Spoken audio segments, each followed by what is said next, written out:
in action. How do I know? How do I plan that? What are the blueprints for walking, for running, for jumping? Well, that's done here. So the very first thing that has to be done, if you're going to, for example, walk, let's say my body is like this, okay? I want to walk. Well, I need to know the body's position. The brain has to know the body's position. And so you have proprioceptors, which are little sensors that are in the joints. And those sensors are going to come up the body through ascending tracts and go to the cerebellum. We talked about the ones going to the cerebellar tracts, right? So those are going to go up to the cerebellum, and it's going to tell, okay, the right leg is in front of the left leg, and we're in this position right here. So the next thing we're going to want to do is lift this leg up, etc., etc. And if we're going to start to get a general idea of the body position, and then come up with a blueprint for the next thing to do. Does that make sense? That blueprint then is going to get sent from the cerebellum to the primary motor cortex, which will carry it out. So this is a blueprint of planned motor activity.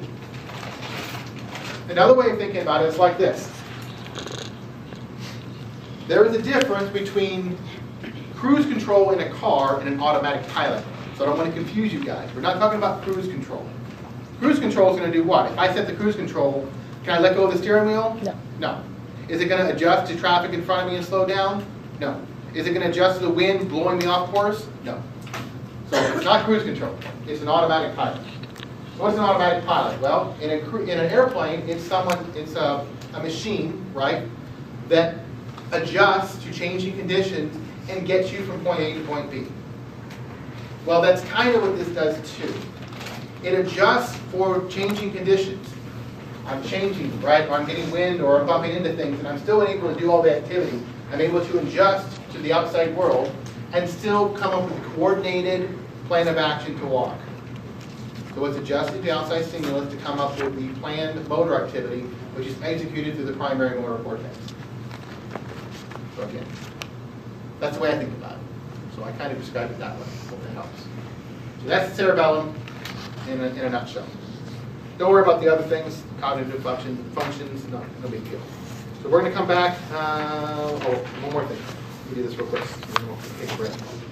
Functional brain systems on page 23 and 24. 23 and 24. We're only going to talk about two.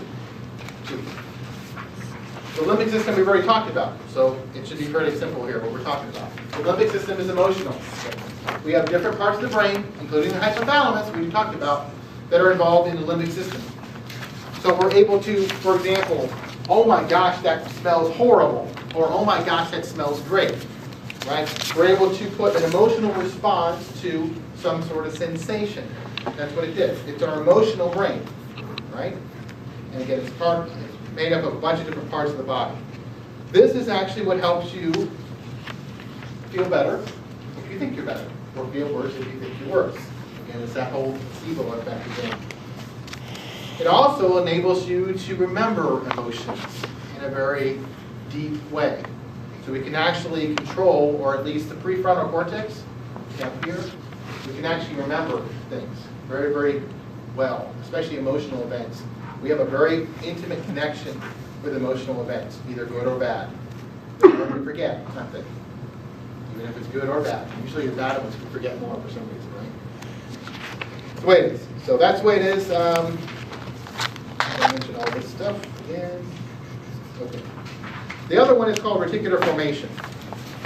And there's two things involved in reticular formation, so I'll show you this picture right here. So one thing is to keep our body or our mind awake. So we have a constant stimulus. So we can imagine we have stimuli coming here and just keeping the brain awake and active. We don't want the brain to, well, to zone out on us.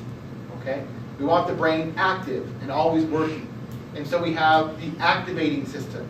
Okay? We call the reticular activating system, or RAS, which keeps our brain consciously awake and alert. The other thing that it does is it filters out repetitive things. And you're like, what is that? Well, think about the world around us. We are picking up every little change, every little stimulus, and our brain has to interpret that information. Now, how many of you wear a watch on your wrist? A couple of you? How many wear a wedding band or something else? Or wear some piece of jewelry on a regular basis? Now, do you feel that all the time? No. Why? Well, why? Why would you, right? If you are wearing it all the time, your brain's going to filter it out and say, that's repetitive, it's unimportant, I don't care. So 99% of the sensory perceptions that you're actually feeling or coming up the ascending tracks, your brain says, I don't care, to 99% of them. Where it does care is if your watch falls off suddenly and you don't have that. That's where reticular activating system again comes into play. So you notice things when they go away. You don't notice things if they're there on a regular basis. So we can discredit or ignore, again, 99% of the world around us, which is important, because we go crazy if we didn't. So that's reticular formation as well. So that's where I want to stop. Actually, more than I wanted to stop, which is great. So we'll start with protection of the brain, which is something we've already talked about before. So it'll be a quick review.